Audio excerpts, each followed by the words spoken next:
आज की वीडियो में हम बात करेंगे Asian development bank Japan scholarship programme की, जिसके तहत जापान की 17 टॉप यूनिवर्सिटीज में भारतीय छात्रों के लिए नए रास्ते खुल गए हैं।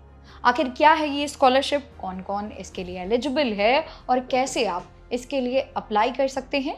अगले कुछ मिनट में हम इस गोल्डन अपॉर्चुनिटी की पूरी इनसाइड स्टोरी को आपको बताएंगे।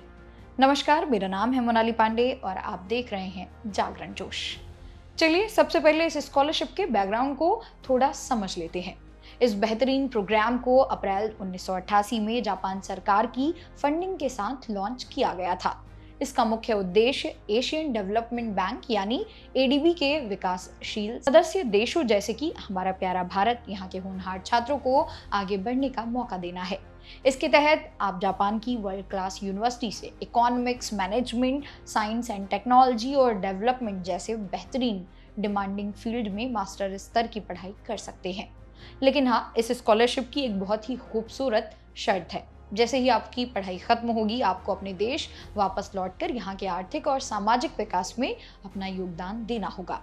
यानी खुद भी आगे बढ़िए और देश को भी आगे बढ़ाइए। अब आते हैं सबसे मजेदार हिस्से पर। भाई, इस स्कॉलरशिप में हमें क्या क्या मिल रहा है? तो ध्यान से सुनिए, यह एक फुल्ली फंडेड स्कॉलरशिप है जिसमें आपके खर्चे का एक एक पैसा कवर होता है। यानी कॉलेज की फीस के नाम पर आपको एक भी रुपया नहीं देना है। हर महीने रहने और खाने पीने के लिए आपको तय जेब खर्च भी मिलेगा। आपकी किताबों और पढ़ाई से जुड़ी सामग्रियों का खर्च भी इसी प्रोग्राम के तहत उठाया जाएगा। जापान में आपके स्वास्थ्य की पूरी सुरक्षा इस स्कॉलरशिप के तहत होगी। आपके आने जाने यानी हवाई सफर का खर्च भी इसी में शामिल है। और जो छात्र रिसर्च कर रहे हैं, उन्हें अपनी थीसिस तैयार करने के लिए एक स्पेशल ग्रांट अलग से दी जाती है। शुरुआत में यह स्कॉलरशिप 1 साल के लिए मिलती है, लेकिन अगर आपका एकेडमिक परफॉर्मेंस बहुत अच्छा रहता है तो यूनिवर्सिटी इसे दूसरे साल के लिए भी बढ़ा देती है। यानी मास्टर्स के लिए अधिकतम 2 साल तक आपको कोई भी टेंशन किसी भी प्रकार की लेने की जरूरत बिल्कुल भी नहीं है। इस बेहतरीन स्कॉलरशिप का लाभ उठाने के लिए आवेदक का भारत या किसी भी एबीडी सदस्य देश का नागरिक होना जरूरी है, जिसकी उम्र 35 साल से कम हो और ग्रेजुएशन यानी कि बैचलर डिग्री में उसका अकादमिक रिकॉर्ड बेहतरीन रहा हो।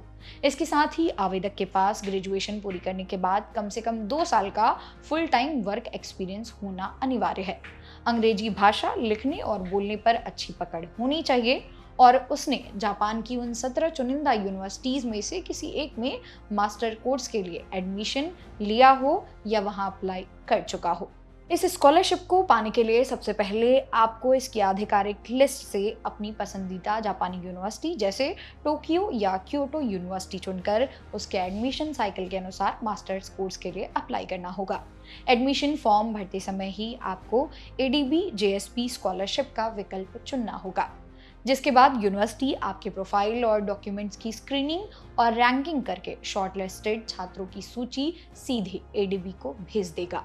फाइनल अप्रूवल मिलते ही यूनिवर्सिटी आपको रिजल्ट की जानकारी देगी और एक एग्रीमेंट साइन होते ही आपका जापान जाने का टिकट पक्का हो जाएगा।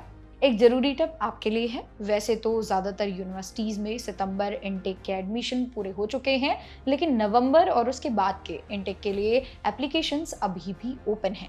इसलिए समय बिल्कुल मत गवाइए, आज ही रिसर्च शुरू कीजिए और इस सुनहरे मौके को हाथ से मत जाने दीजिए।